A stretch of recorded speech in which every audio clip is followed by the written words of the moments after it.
একটা মানুষের জন্মগ্রহণের পরে মৃত্যু পর্যন্ত একটা সময়সীমা থাকে বয়সে, কখনো সে শিশু থাকে, কখনো সে কিশোরী থাকে, যুবতী হয়, তারপরে একটা সময় বয়স্ক হয়ে সে মৃত্যুবরণ করে। তো আমার যে সময়টা অভিনয়ের জীবনের, ওই সময়টা ছিল কিশোরীর সময়। সো একটা বাচ্চা মেয়ে, ছোট মেয়ে, যার বয়স অনেক কম, যার একটা শক্ত গার্জিয়ান ছিল না, একেবারে খুলনার মফস্বল থেকে উঠে আসা আমি, কিন্তু একদম ঢাকা শহরের যে এই চাকচক্যময় জীবন আমরা কিন্তু দেখিনি। আমরা শহরে, খুলনা শহরের একটা ছোট্ট একটা শহরের ভিতর আমার জন্মগ্রহণ। উঠে এসে আমি চিত্রনায়িকা পলি হয়েছি। আমার বয়স অনুযায়ী যদি কোনো দৃশ্যে আমি অভিনয় করেও থাকি, কিছু যে করিনি তাই না, অবশ্যই করেছি, দুটি অবশ্যই হয়েছে। খুব বেশি কিছু করি না হয়তো, বা কিছু মুদ্রা আমার প্রবলেম হয়েছে, সেটা আমার দোষ না, সেটা হয়তো বা যারা তখন কোরিওগ্রাফিতে ছিল তাদের জন্য।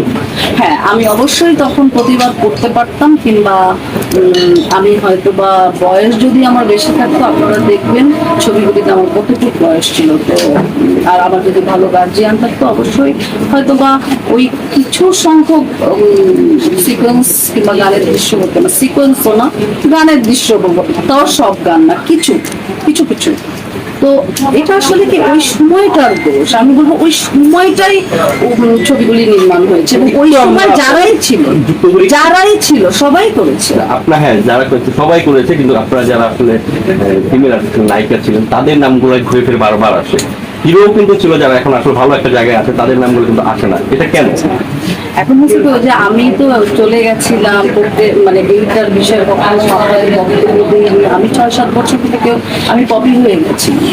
পপি যেমন আনসিন ছিল, এখন পপিকে আপনারা খুঁজে পাচ্ছে না। পলিকেও কিন্তু একসময় মানুষ অন্য হয়ে খুঁজেছে, কিন্তু পলিকে পায়নি, কারণ আমি খুব পার্সোনালি চেয়েছি যে আমি আমার পরিবারটাকে প্রপার সময় দিব। তখন আমি টোটালি আমার সিন চেঞ্জ করে ফেলেছিলাম, আমার কোনো ফেসবুক আইডি ছিল না, মানুষ কোথায় খুঁজবে আমাকে। সো ওরকম একটা ক্ষেত্রে আমার এই যে মন্তব্যগুলি করা হয়েছে, যা কিছু আমাকে নিয়ে আলোচনা হচ্ছে, সেটার যে একটা সুন্দর জবাব দেওয়া, সেই জবাব দেওয়ার জায়গাটা আমি করে যাই। তো এখন আমি আস্তে আস্তে একটু জবাব দিচ্ছি। সো আপনারা নিশ্চয়ই এই বিষয়ে অবগত থাকবেন।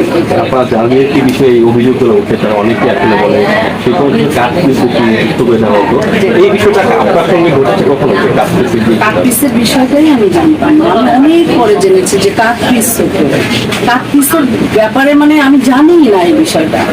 সো অনেকদিন পর জেনেছি। তো যদি কাটপিস যারা করেছে কিংবা কাটপিস ঢুকিয়েছে অনেক মুনাফা লাভের আশায়, এটা তো তারা ঠিক করেন, এবং সেই সব প্রডিউসাররাও কিন্তু এখন নাই। তো আমি মনে করি যে তখন তো কমার্শিয়াল দিচ্ছিল, এটা না ঢুকালে তো ওটাই থাকতো। সিনেমার বাজার তো ভালোই চাঙ্গা ছিল এই সময়টা। এবার আসি একটু আপনার ব্যক্তিগত প্রসঙ্গে, যে আসলে আপনার সমসাময়িক যারা ছিল অনেকে আসলে ওইভাবে আর্থিকভাবে সচ্ছল না, সেই জায়গা থেকে আপনি মোটামুটি আলাদা ভালো একটা জায়গায় আছেন, ভালো একটা লাইফ লিড করছেন। এটা পেছনে আসলে রহস্যটা কি, কারণ কিভাবে এই ভালো লাইফটা লিড করছেন? আমি খুব পরিশ্রমী একটি মেয়ে। আমি যখন আমার ক্যারিয়ার ছিল, আমি যখন আমার ক্যারিয়ারের কাজ করেছি, ওই সময় আমি অনেক পরিশ্রম করেছি।